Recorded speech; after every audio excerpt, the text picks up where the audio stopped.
boxer, how do you feel like you get out of that bubble to make somebody a real boxer?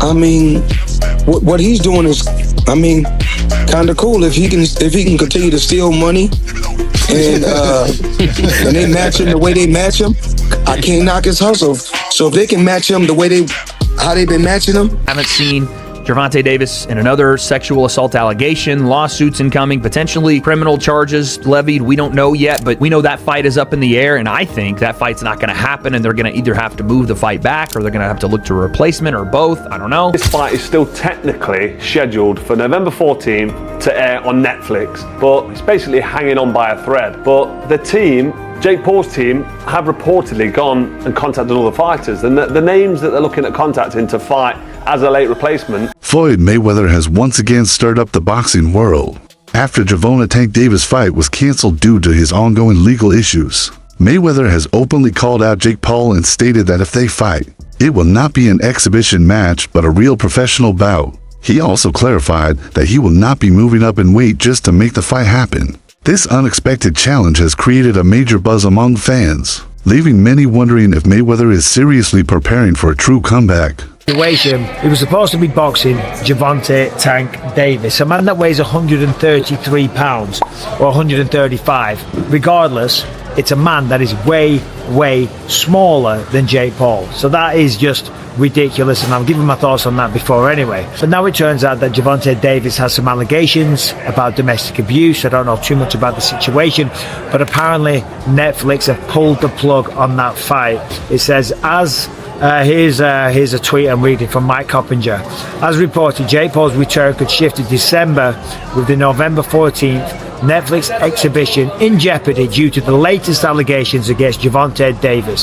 Sources tell Ring Magazine that December 12th and the 19th, the highly anticipated exhibition bout between Jake Paul and Gervonta Davis has officially been canceled due to the lawsuit and ongoing investigation. Jake Paul's promotion company, Most Valuable Promotions, released a statement confirming that under the current circumstances, they will not continue with the event. Boxing champion Gervonta Tank Davis faces new abuse claims from a woman who claims to be his ex-girlfriend. This is according to our media partner, the Baltimore Banner. Courtney Russell says she dated Davis for 5 months and recently filed a civil lawsuit accusing him of aggravated battery, false imprisonment, and other offenses. She claims Davis physically attacked her a number of times during their relationship. Russell claims the most recent incident was Monday at a Miami nightclub. Davis is scheduled to fight Jake Paul in Miami. Davis is currently facing a civil lawsuit filed by his former girlfriend, Courtney Russell, regarding an alleged incident on October 27th at the Miami nightclub where she works. The lawsuit accuses Davis of battery, aggravated battery, false imprisonment, kidnapping, and intentional infliction of emotional distress. According to the complaint, Davis dragged and assaulted her through multiple parts of the venue, including the stairwell, kitchen, and parking garage. Miami Gardens law enforcement has confirmed that a criminal investigation is also underway alongside the civil case. Tank has one job to do, which is to let anybody know that's listening that it doesn't make any difference, that boxing is a real sport. My skills versus your skills, of which I am an abundance of and of which you have none of. My life's commitment and dedication versus a second or third or fourth thought in the world of priority on your list.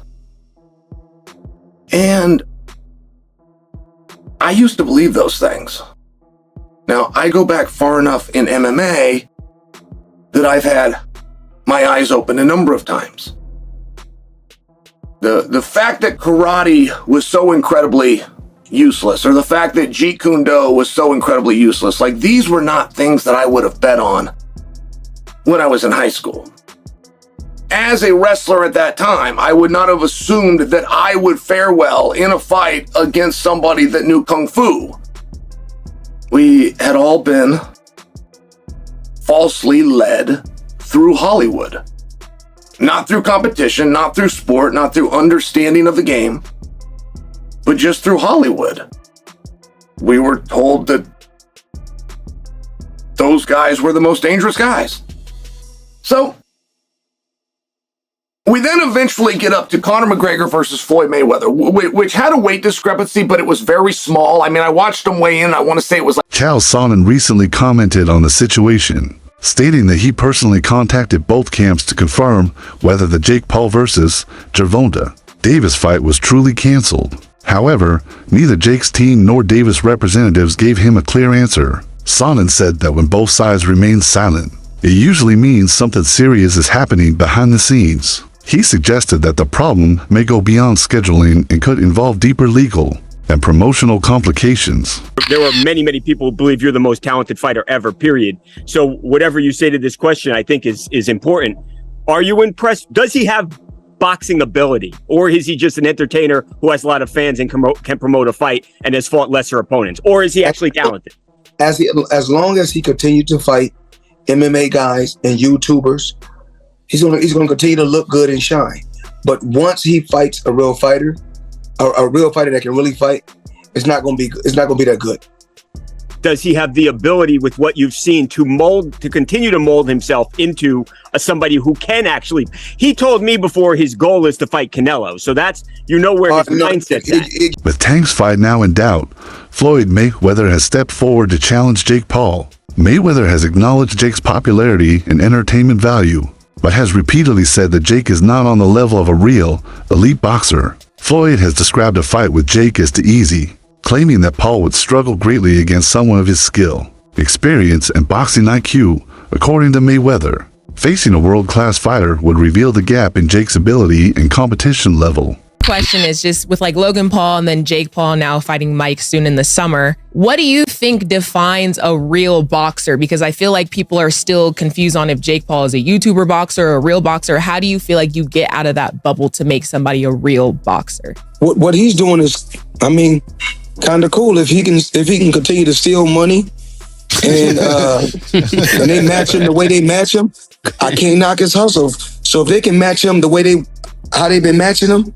Additionally, many fans believe Mayweather's reluctance to grant rematches has left unanswered questions in his past fights. Meanwhile, Jake Paul has been criticized for choosing opponents who are much older than him, past their prime, or significantly smaller in size. Even Mayweather has pointed this out, warning that when Jake finally steps into the ring with a true, top-tier professional fighter, the difference in talent and experience will become clear. Really confident, to really believe in themselves, but you need more than that mindset. You need to have the full package of everything that I'm talking about, what Floyd has got. Fighters should only want to get better.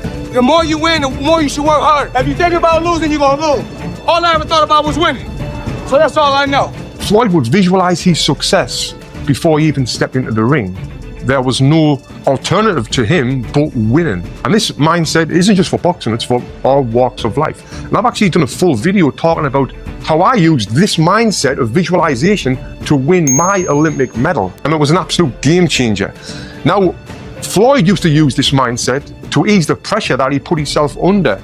And he made himself think like, I'm not under any pressure right now, where he was under immense pressure. Pressure either makes you or break you. Well, you see where I'm at, so it's obvious that I'm the type of athlete or I'm the type of entertainer that can deal with pressure. There's never no pressure. Now, if you watch his fight in 2013 when he fought Canelo Alvarez, Canelo came in a young, strong, undefeated fighter, but by round 2, Floyd kind of had him figured out. He was reading Canelo's jab. He would slip outside and then come back with a clean counter punch, then move his feet and get out of the way. He basically had the full fight under control, and he was controlling the full rhythm of the fight. He was forcing Canelo to fight at his pace. And this is what he would do in all of his fights. He would get his opponent to do what he wanted them to do without their opponent even realizing it, which is what we call boxing IQ. Now, even though I'm not a fan of Floyd Mayweather personally, because of the time when I did meet him, what he said to me made me just feel like this guy is a piece of shit. And